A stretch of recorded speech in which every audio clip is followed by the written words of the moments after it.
এক সপ্তাহ পর অবশেষে উদ্ধার দেহ। গত সোমবার ঝড় বৃষ্টিতে হোগল নদীতে উল্টে যায় বোট, আর সেই বোটের সঙ্গে নিখোঁজ হয়ে যায় দুজন।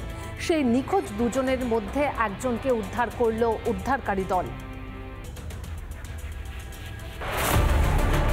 এক সপ্তাহ খোঁজ ছিল না বাসন্তীর হোগল নদীতে ডুবে যাওয়া বোটে।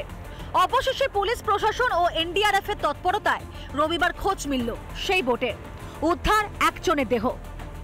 বাসন্তীর হোগল নদী পাড়ে আমি এখন রয়েছি এবং এই এনডিআরএফ এর সদস্যরা এবং বাসন্তী পুলিশ প্রশাসন তারা যুদ্ধকালীন তৎপরতা উদ্ধার কাজ চালাচ্ছে এবং যে ডুবে যাওয়া যে পর্যটকদের বোটটি সেটি কিন্তু উদ্ধার করে নদীর পাড়ে নিয়ে আসা সম্ভব হয়েছে।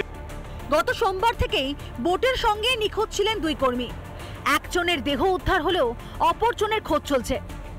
একটা অলরেডি দেহ উদ্ধার হয়ে গেছে, আর একটা দেহ দেখতে পাওয়া গেছে, সেটাও তোলার চেষ্টা করছে আমাদের পুলিশ প্রশাসন এবং এসডিআরএফ এবং এনডিআরএফ। আমরা প্রশাসনকে অনুরোধ করব দ্রুত আরেকটা ডেড বডি খুঁজে যাতে বাড়ির মানুষের হাতে তুলে দেওয়া যায়। তো দুই ব্যক্তির পরিবারকে আমরা সমবেদনা জানাই।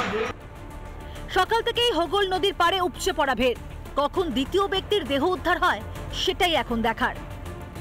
দক্ষিণ 24 পরগনা জেলার বাসন্তী থেকে রঞ্জিত সর্দার, রিপাবলিক বাংলা। সামান্য বৃষ্টি হলেই রাস্তা না ডোবা আপনি ধরতে পারবেন না, আর এই অভিযোগ তুলে বারবার প্রশাসনকে জানিয়েছে স্থানীয় বাসিন্দারা। তবে কাজের কাজ কিছুই হয়নি, আর এই কারণে রাস্তা অবরোধ করে বিক্ষোভ দেখালেন এলাকার মানুষ। এই ছবিটা উত্তর 24 পরগনা থেকে হাবড়া, ঝাড়গ্রাম সর্বত্রই।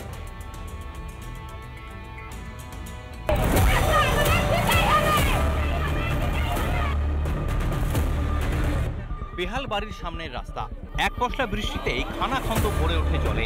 মেরামতির দাবি জানিয়েও কাজ হয়নি। প্রতিবাদে হাবড়ার নৈহাটি মামুদপুর বড়ার মোড় অবরোধ ক্ষুব্ধ বাসিন্দাদের।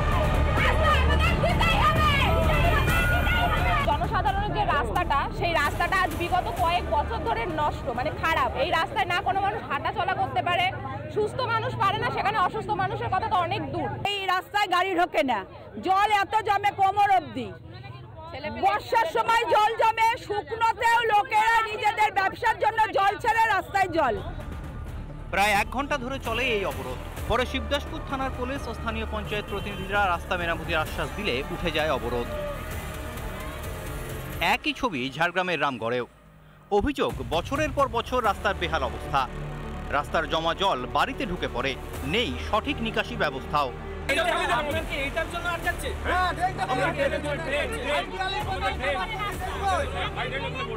জল নিকাশির ব্যবস্থা কোনো নেই রামগড়ে। 50 বছর ধরে, দীর্ঘদিন ধরে এই জল যন্ত্রণা আমরা ভোগ করছি। মানে ড্রেন কাটার জন্য এসছে, উনি বলছেন যে মানে যেখান থেকে আমাদের ড্রেন স্যাংশন হয়েছে সেখান থেকে না কেটে মধ্যখান থেকে তেড়ে দেবেন, কেন আমরা তাড়তে দেবো? অবরোধের জেরে দীর্ঘক্ষণ থমকে ছিল যান চলাচল। টিটক বিশ্বাস ও রবীন্দ্রনাথ মাইতির রিপোর্ট, রিপাবলিক বাংলা। নানা ধরনের কন্টেন্ট দেখার জন্য লাইক করুন, শেয়ার করুন আমাদের ফেসবুক পেজ, সাবস্ক্রাইব করুন আমাদের ইউটিউব চ্যানেল। পাশাপাশি অন্যান্য ব্রেকিং নিউজের জন্য অবশ্যই চোখ রাখুন রিপাবলিক বাংলায়।